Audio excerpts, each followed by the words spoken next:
Everyone fire up your webcams and microphones right now. For our next session today, it's very timely for everything that's been happening, particularly the last few days. And so we want to talk a little bit about artists and activism and where they sort of come together. So again, not here to see me. So Phillip, I'm going to pass it over to you. The floor is all of yours for the next 40 minutes. Take it away.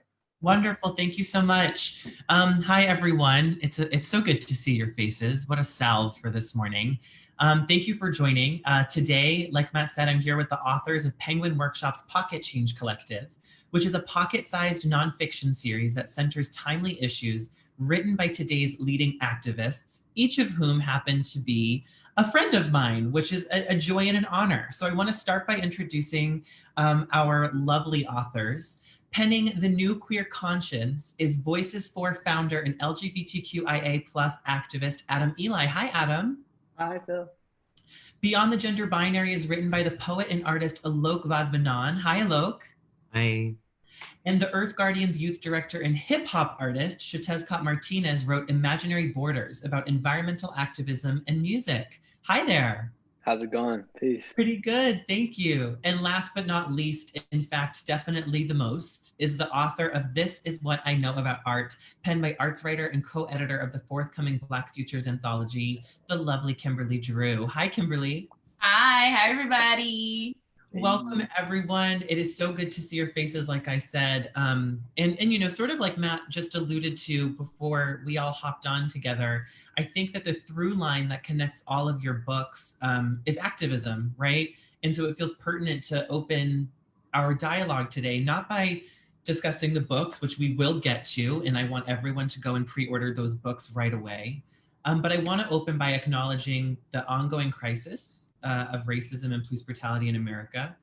All of you are people who I look to in moments like this, and I appreciate your perspectives and voices so much.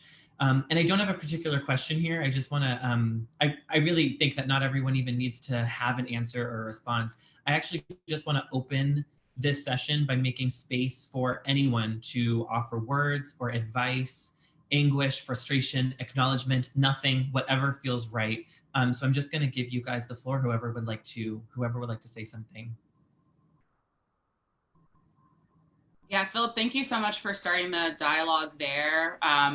Behind the scenes, we connected yesterday just talking ahead of this dialogue and what would make sense in terms of like this moment. I think selling a book in this time and specifically this week comes at a very unique challenge. But I really appreciate the way that you phrased it and that that opportunity to offer or not offer, because I think in many instances like these, as activists and or as people who are impacted in these moments, there is an expectation of cognition and ability to interpret and ability to immediately offer things that I don't think gives us credit as humans who might just need time to heal, to mourn, to digest, to connect first with friends before logging onto Twitter. And so I really appreciate starting there, which isn't much to offer, but just for anyone who's watching, I just want to acknowledge that it's not just about being super vocal or that there's an expectation that you have to be the most articulate in these moments, because in truth, it's unfortunate that we even have to be in these moments. And so I think whatever weight that comes with, you know, you're seen and it is valid.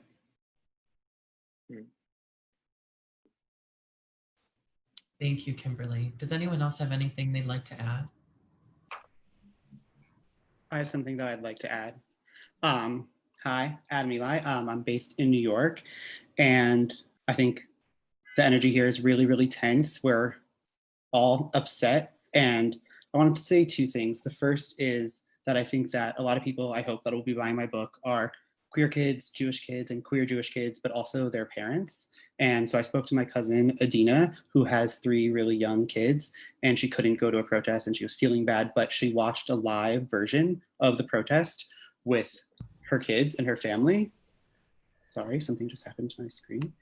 And I think that that was so, so important. And so if marching is a privilege, it's always a privilege in that, you know, you have to be physically able to march. If you're white, it's easier to march. If you have If you can make bail money, that's a privilege. It's also a privilege. It's harder to march if you're undocumented. And now in the pandemic, we have even more. Like you might not be able to leave your house because you are sick or someone next to you is sick.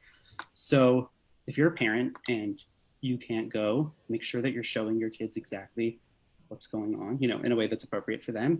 And the other thing that I want to say is, particularly to the Jewish audience and particularly to my parents, the parents that might be buying this, is that I talk a lot about my Jewish education and how that was good or not good in my book. And something that Jewish formal education in my 18 years of experience loves to talk about is the special relationship between Jews and the civil rights movement. And Abraham Heschel, this incredible rabbi, marched with Martin Luther King, and that was a big moment, and that happened. But if the education about a relationship stops in 1965, I think that that's a pretty big issue. And so yes, there has been a connection between the civil rights movement and between Black people and Jewish people, but that's not ongoing. It's not a given. And this is an excellent, excellent time for Jewish people to step back up and reaffirm that. And the best part is you don't even have to like create that. There are already organizations doing that. And so I think that Jews for Racial and Economic Justice, JFREJ, is a really, really, really, really great place to start. Thank you. Also important here to acknowledge that there are Black Jewish people, of course, who live at those intersections every day. Is there anyone else who would like to say anything? I guess I would just say that I've been trying to focus on like what are actionable things I can do right now, and I want to plug one or two.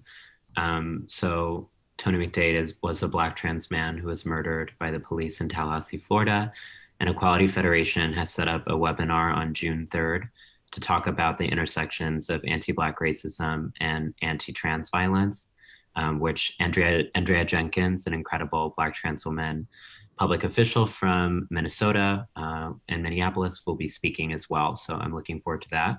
And then also joining Reclaim the Block's campaign to divest from policing and invest in community-based solutions.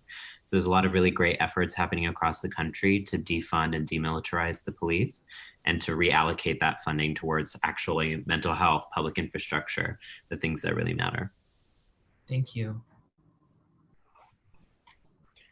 Yeah, I mean, I guess I appreciate everybody for sharing. I appreciate everybody for taking the time in this moment to open up in that good way. And I think what I've seen a lot in the Indigenous community and our response to this is really just calling each other forward to acknowledge that a lot of the work that we do in Indigenous communities to fight for Indigenous sovereignty and the liberation of Indigenous people's self-determination is absolutely imperative to do that hand in hand while standing in solidarity with our Black brothers and sisters, our relatives, and acknowledging that building Indigenous power goes hand in hand with building Black power. And I think, in these moments, in these days, oftentimes people will look at different issues and put them in separate boxes. And think about, the climate crisis or environmental issues as being solely, belonging to this group or these activists, environmentalists, but in reality, everything is so interconnected. And we're going to see that more and more in the coming years as the challenges continue to increase, that everything we are experiencing, everything we are facing, every level of discrimination, so many of our relatives are all interwoven. And so I think, now is an absolutely pivotal time for us to stand in solidarity. And I think this panel of authors is a beautiful example of that, truly, as artists, as members of many different communities coming together to share and co-create a vision for a world that we know is possible. So I think this moment I think gives us all a really powerful responsibility to kind of reflect on how it is that we are going to act, react, respond, and I think transform a lot of our preconceived notions of how we see these movements and the ways in which our relationships are with them. Thank you so much. That was really powerful. Well, following along in a similar vein, I think it's important to acknowledge too that you all wrote these books at a different time. And initially they were coming out during a pandemic. Now they're coming out in a pandemic plus all sorts of different crises coalescing in this moment. So this is a question again for each of you, and if you don't feel comfortable answering, that's totally fine. But I will go down the line, starting again with Kimberly. What do you hope that people take away from your book when they read it in this particular moment? Ooh, Chile. It's interesting. I was like, can Adam go first? Because I feel like what Adam was talking about in his book is really apt. Like when we were tasked with writing these books, there have been so many things that have come up that feel relevant, that made the cut and incorporation in our book, or in the ways in which we talk about it. But I'll let Adam speak on Adam's own behalf. For me, I hope. I mean, I in the book I write specifically about a time in kind of 2015 where I was really personally committed to being like this magical version of myself, where I felt like I couldn't be as emotive as I am as a person. And anyone on this call who has spent any time with me knows that I am full of emotions. I felt like I had to be really stoic. I had to be the best version because I wanted the success that I've had in relationship to the art field, which is my background. I wanted that success to be the story. I didn't want the things that I've had to overcome to be the story because I thought that would deter people from getting involved. And I talk in the book more specifically about moments that helped me not only to radicalize, but to soften to myself. I write specifically about going and seeing Morgan Parker read poetry on the night that we were all gathering around the murder of Eric Garner, and how her poetry in that moment, I was like, I can feel all these things. And this writing has helped me like tap into this portal and version of myself that is the most true version. And even if I don't go into the office every day and kumbaya with all of my coworkers, I know that I can go to art to really nurture that part of myself. And so I hope that readers who are coming to the book leave feeling engaged, leave feeling like they have more examples of how to participate in dialogues around art, but also leave understanding that even if you don't find yourself in an institutional relationship to art, that art can help us better understand the world around us. Art can radicalize us, and art can soften us as well. Thank you. Adam. Hi, hi again. I want people to feel, the thesis of my book, or what I try to do with my book, is to make queer people feel connected to each other and connected to something greater than them, which is the queer community. And in the book, I explicitly talk about how, all queer people are created equal, but the world does not treat us that way. And different queer people have different types of stories, and some of those stories have privileges and some of them don't. But on a fundamental level, all queer people have one thing in common, which is that they were born into a world that was not made for them. And if we can tap into that, and identify with that, then I think that comes with an obligation to show up for queer people anywhere and everywhere. And so I hope that people feel connected to something greater than themselves, and therefore motivated to take action, knowing that they're not alone. Beautiful. Alok. Yeah, I did an event with Equality Federation a couple of days ago about the status of anti-LGBTQ legislation across the country. And what many people don't know is that in almost every single state right now, there's multiple bills that are trying to target LGBTQ and especially trans communities. That actually in over 20 states in 2020, there have been bills targeting trans and gender nonconforming young people. And a lot of these bills are new from when I wrote the book, but my hope is that the book gives people the language to actually protest these kinds of legislation. Like in Idaho during the pandemic, the legislature passed 2 unconstitutional bills attacking trans and non-binary youth. Trevor Project says 73% of LGBTQ youth say that their mental health is compromised by the contemporary political situation. So what people don't understand is that there's a direct relationship between these legislations and between the mental health crisis, but also violence against LGBTQ people. And in our society, it's Black LGBTQ people and trans LGBTQ people, and especially Black trans LGBTQ people who deal with the brunt of backlash. And so what these bills actually enable is a kind of social and governmental endorsed open season on Black, queer, and trans people. And so I think it's really important that we make those connections between how legislative violence informs interpersonal violence, how interpersonal violence informs legislative violence, and how we begin to demystify these kinds of structures that will blame people for the violence that they experience, rather than holding accountable systems of the gender binary, of white supremacy that are often left untethered. Wow. Xiuhtezcatl. Yes, I'm just super grateful to be hearing everybody kind of speak about their books and the work that y'all do. It's very very inspiring and very necessary. For me, I think the theme of that runs through the book, and I think that is a call to action at the end. I think plays or holds, I think, a lot of potential value to young people involved in any social movement at this time. And essentially, the book follows my journey as a young activist, kind of going back to looking at where I'm from, where my family's from in Mexico, and really breaking down our understanding of the climate crisis in a way that zooms in on the human issues, the human impacts, and these systems or these ideologies that we are separate from one another, from our planet, from our communities, is essentially some of the largest barriers that we are experiencing in effectively addressing this massively complex and intersectional crisis, which is the climate crisis. And so I think the call to action to kind of address that for that I explore in the book a lot is looking at how we can take these ideas of activism, these ideas of organizing, these ideas that I think have been projected through a mainstream lens of what being a part of these social movements looks like, and completely reimagine that. And I think for young people today specifically, like, we are a part of the most diverse generation in history, the largest generation in history. I think we are more equipped than any generation before us to challenge many of not just these isolated issues, but these larger structures, these systems that for generations have created essentially created the places for this crisis to continue to impact our community. So I think it's a moment for us as artists, as entrepreneurs, as young people, as storytellers, as youth, like, that are figuring out who we are and how we're going to be interacting with the world, to recognize that is enough as a place to start to get involved in these social movements. That wherever you are at in your life, regardless of how you connect or interact, whatever communities you're a part of, like, those are powerful and necessary ways that we need contributed to this collective story that is being written by us every single day with how we engage in these social movements.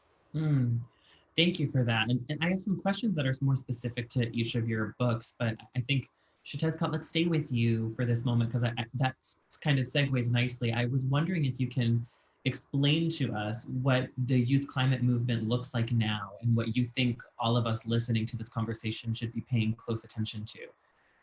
Yeah, it's crazy. Even since I wrote the book, I feel like my understanding has continued to evolve. And the climate movement has continued to evolve with, mass popularization of it last fall, with the kind of founding of the Fridays for Future climate strikes that began happening all over the world, and Greta Thunberg as this, like, young iconic figure that really became a representative in a lot of ways for this larger movement. And now that we see ourselves in the midst of a pandemic, I think everything has changed about how we view this crisis and our approach to it. And I'm living in a house here in West Philly with 7 other organizers that are all working with the Sunrise Movement, and even just seeing the inner workings of their analysis on this moment of this is not necessarily, like, the intersections of the way in which we respond to this pandemic are inherently woven into how we will climate crisis. And I think that when we look at empowering workers, when we look at empowering the working class, when we look at investing in economic solutions that will uplift the most marginalized peoples, that is what we're talking about when we're talking about climate justice. This is not just about, drinking out of metal straws and riding in electric vehicles. This is about looking at the structural ways in which our communities have been historically disempowered and completely reimagining that. And I think this pandemic is giving us an opportunity to see the cracks in the infrastructure that are making so many of our people and communities so vulnerable and targeted, and say that, like, these are places where we can, from here forward, grow, reimagine, rebuild, redesign, looking at the people's bailout framework. Like, a lot of that is exactly what needs to be implemented for us to begin to pass different pieces of a Green New Deal legislation. And so I think the interconnectedness of this moment gives us an opportunity to really redefine what the climate movement looks like, and to have it founded from a place of much more solidarity with a narrative that is much more focused on putting working and frontlines people at the forefront of the solutions that we need to carry forward. Thank you. As someone who has a metal straw, I feel deeply and personally attacked. But I want to talk about another element of your book, which is the intersection of art and activism, because we hear a lot about your musical journey and how you view the intersection of your music with your activism. Can you explain a little bit about that relationship? Yeah, in February, the end of February, we dropped an album called Voice Runners, myself and another young artist from LA. and we had an album release party in the Bay. That was just, you know, the way, and I've been marching and protesting and organizing and at, you know, environmental meetings and all kinds of stuff since I was 6 years old, 7 years old, 9 years old, doing a lot of local community organizing, passing local policy against different environmental issues, and experiencing the atmosphere of these different movement spaces that I've been a part of. Has changed so much as I've dove in deeper into the world of being an artist, of touring, of using music as a vehicle to enact social change and to have really powerful conversations. And I was just, you know, using that example of our album release show because the energy in that room that we created when we were playing those songs was not much different than being on the streets in solidarity with our comrades, with our relatives, our brothers and sisters, and our people, you know, marching and fighting for something big, greater than us. And when we gather in a way that is in a venue with speakers, with lights, using that music as not just us as an artist performing at the audience, but an energy that is co-created, like that for me is the most powerful ways where I engage with the movement. And that's what I've recognized is like for each and every one of us as young people, the ways in which we can effectively be a part of this moment is to do and to have what we love be the vehicle to enact that change.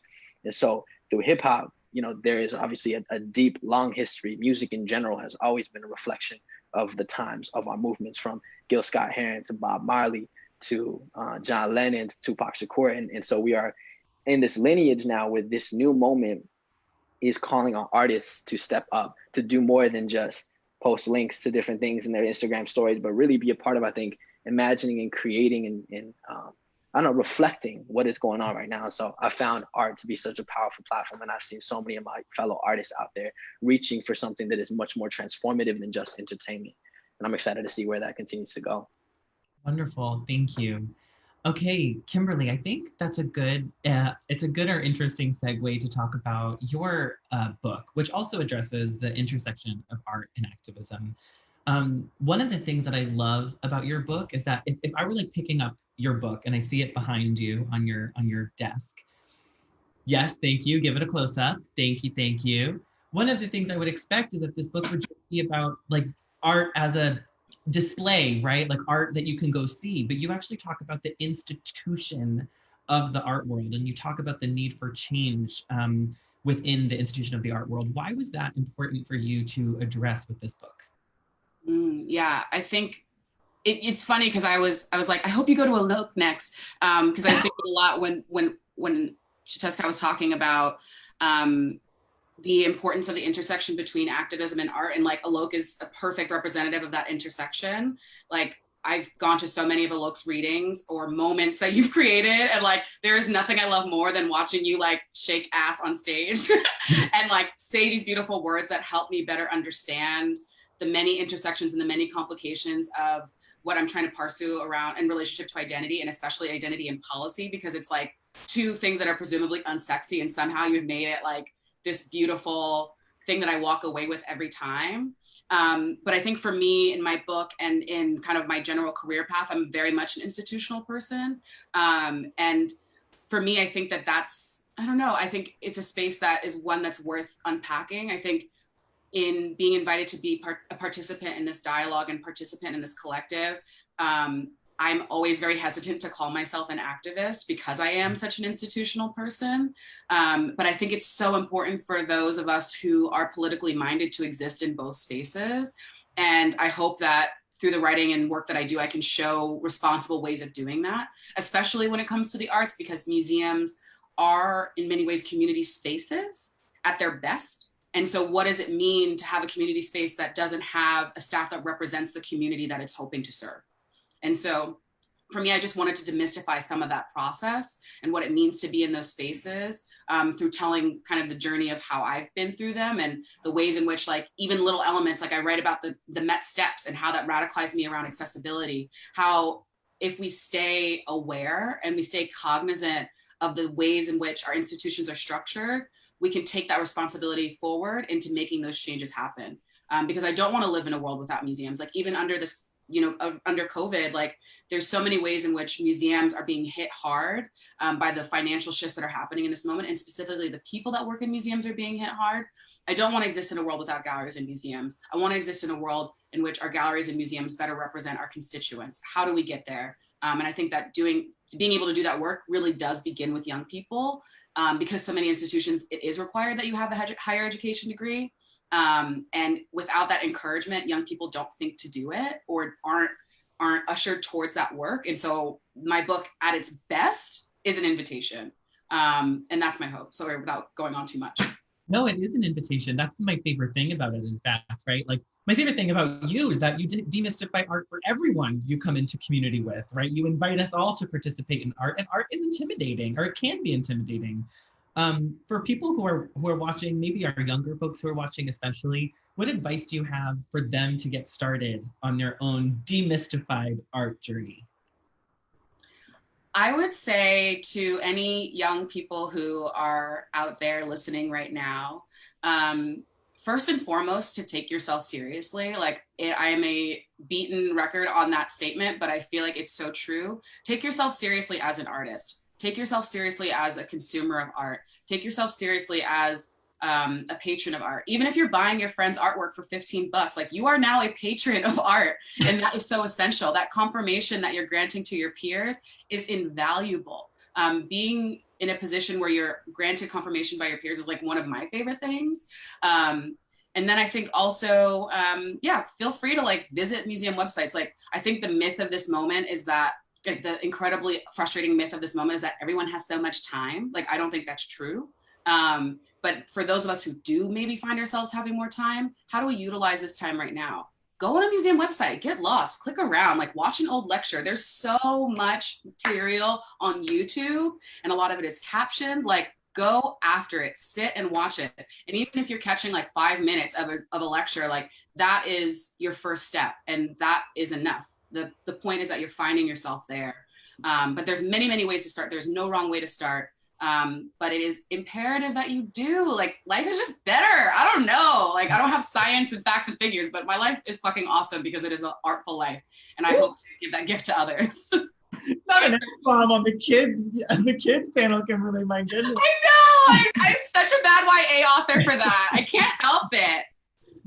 Well, like Kimberly mentioned, Alok is an artiste themselves. We've all been, I think, to one of Alok's performances. They are absolutely life-changing. In fact, I saw multiple people faint during one of Alok's performances. It was related to the weather, but also the message, I like to think. They were hit by their own white guilt. So Alok, let's talk about your poetry, your art, your performances, your writing, how you express yourself, and how through your work you have encouraged people to view gender truly beyond binary thinking, which ties back into your title. Why is this liberation from the binary so essential in how we move forward as a society? How do we all benefit from that liberation? Right. Well, as a base level, it's preposterous that we divide billions of people into one of two categories. Like, there's just a statistical argument right there. And I can't even decide what I'm going to wear on a given day, but the idea that I have to keep one gender for like the rest of my life is so unambitious and unartful. But here's the thing. The gender binary is a colonial institution that was created specifically as a way to divide us against ourselves rather than to unify against systems of power. It makes us attribute way due proportion to what people are wearing and looking like versus what laws are being passed to remove us of our life, of our livelihood, so that the crisis becomes trans people existing and not actually the crisis being the economic crisis or the climate crisis. And the amount of energy it goes into sustaining the cultural stereotypes of the gender binary, that energy could be reallocated towards fighting for universal healthcare, towards fighting for climate justice. And so in so many ways, it's a red herring. It's a way to distract people, to make them fixate on the cultural policing of gender norms, take so much of their energy, their money, their time. And so often people will say to me, trans and non-binary people are such an insignificant percentage of the population. Why should we care? And what I try to make the point in my book is this is not actually about us. In fact, everyone's going to benefit from the dissolution of the gender binary because we'll spend so much less energy and time in policing gender stereotypes and actually be able to reallocate that to systems that need to be addressed. I love the idea too that you put forth in your work and in the book that gender is a constant exploration, that there's no right answer for, any, like for a span of time, I guess you could say. How has that manifested itself for you, and how has that informed or fed your creative process? Right. I really think it's important to recognize that everything is in constant motion. And one of the things that I've been really thinking about in the times of this pandemic is I recently wrote a poem where I said, I'm sorry it took a virus to help us remember that simple fact that we all breathe the same air. And what I was trying to say in that poem is the government narrative is that interconnectivity is a threat that we should fear and build walls and borders and nation states around. But actually, I think enmeshment is one of the most beautiful things in the world, because it shows that there's a profound vulnerability to human existence, that actually we are all deeply interconnected with one another. And in that interconnection, every single identity and every single thing that we see as stationary is actually constantly in vibrancy and vibration. And that vibration actually is a testament to the fact that migration is the fundamental essence of existence. And so for me, migration of genders, migration of peoples, migration of ideas, all of these we have to fight for, because the powers that be are trying to make us stationary and to use categories as confinement. Because when we actually move, we cross-pollinate. And the cross-pollination of ideas, the cross-pollination of strategies, because let's be very clear, what's happening right now, people are learning from what happened in Hong Kong. People are learning from what happened all across the world with decolonization movements. And so what's really important to me is to recognize we can't just take gender and make it fixed as we allow everything else to be stationary. And I worry that even in resistance movements, that's what's happening. There's a kind of patriarchy that requires gender and sexual normativity in a resistance movement. And I think that's so upsetting to me, because I'm like, if we're really fighting for liberation, we also have to liberate ourselves from gender and sexual stereotypes. I could not agree more. That is also a perfect moment to bring Adam into this conversation, of course, as we talk about queer liberation more broadly. Before I do so, I just want to do a call to the audience. If you have questions, I might have time for one or two before we wrap up. So please send in your questions, and I will get them to be able to ask. So Adam, when we think about what Alok just said, right, the replication of patriarchy even in resistance movements, that's, a direct and obvious critique of largely what can be considered queer liberation over time. And your book does address that in one way or another. I wonder, when you're talking about queer liberation, how do you advocate for queer liberation while also not, centering yourself as the loudest or most heard voice in the room? I think that's a really, really good question, and something I really wanted to address. And I decided to address it really, really, really head on. And my book ends with 10 direct calls to action, or suggestions on how we can make a community where queer people anywhere are responsible for queer people everywhere. And one of those rules is that all queer people were born equal, but the world does not treat us that way. And the next rule is that queer people that have more privilege have an obligation to show up for queer people that have less privilege, even though within the history of the queer rights movement, it has actually been the opposite, and how we need to rectify that.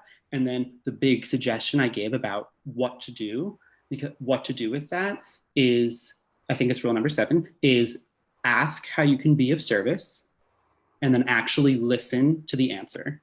And I explain that when a person of privilege approaches someone without their privileges, it can be, you're not always going to get like a big warm hug. You're probably going to see a lot of maybe like distrust and anger, and that's okay, and something that you have to live with. And I explain also how if a person with more privilege just decides that they're going to start advocating for another group that they don't identify with, how dangerous that can really be.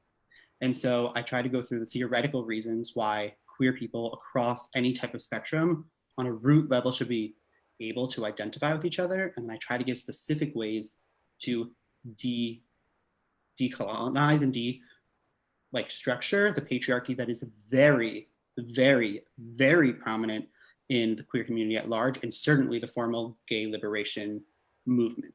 Thank you, Adam. Okay, we have 5 minutes left. This has been such a wonderful conversation. You guys have all done wonderfully.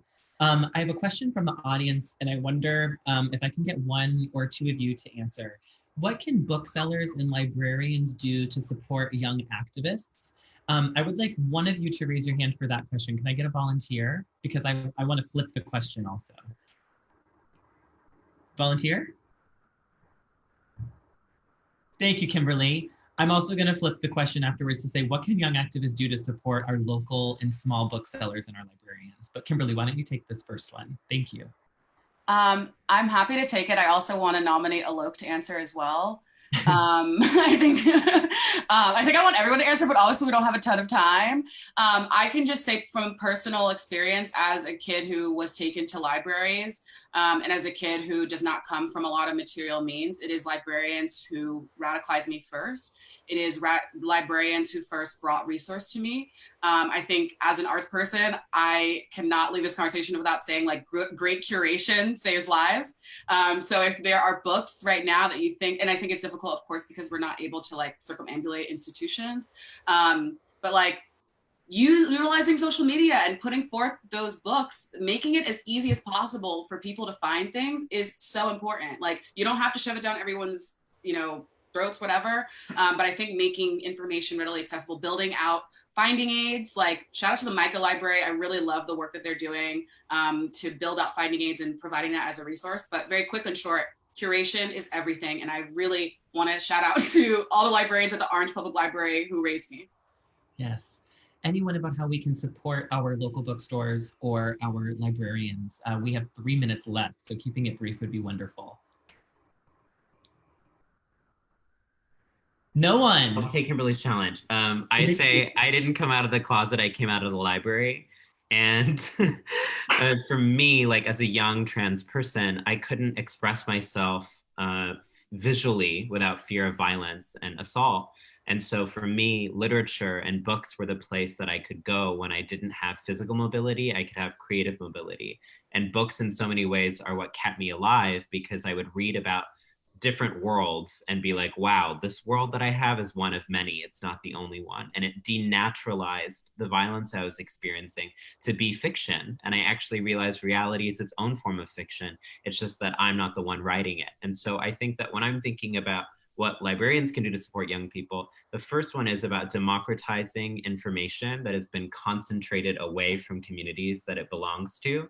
So it shouldn't take a university degree to learn about queer, trans, indigenous, Black, POC history. Like that should be, as Kimberly said, curated at like the local public library. What's up? Like we're gonna be learning about this issue today. And then I think the second thing is actually partnering with community organizations that serve communities that have been typically underrepresented in the canon. So one of the things that I'm doing with my book is I've partnered up with over 100 community organizations across the country to distribute books to rural youth in Idaho, Vermont, Alabama, Wyoming.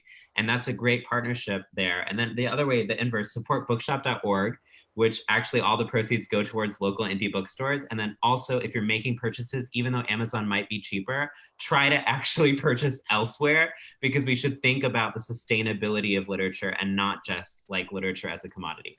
Thank you, Alok. Thank you, everyone. A reminder to everyone watching that all 4 books will be published on June 2nd and can be pre-ordered right now. If you'd like to hear more from the Pocket Change Collective authors, please join their virtual launch event with surprise guests on June 2nd at 7 p.m. Eastern on Penguin Teens YouTube. Thank you all so much. This has been an honor and a pleasure. Please stay safe and enjoy the rest of your days.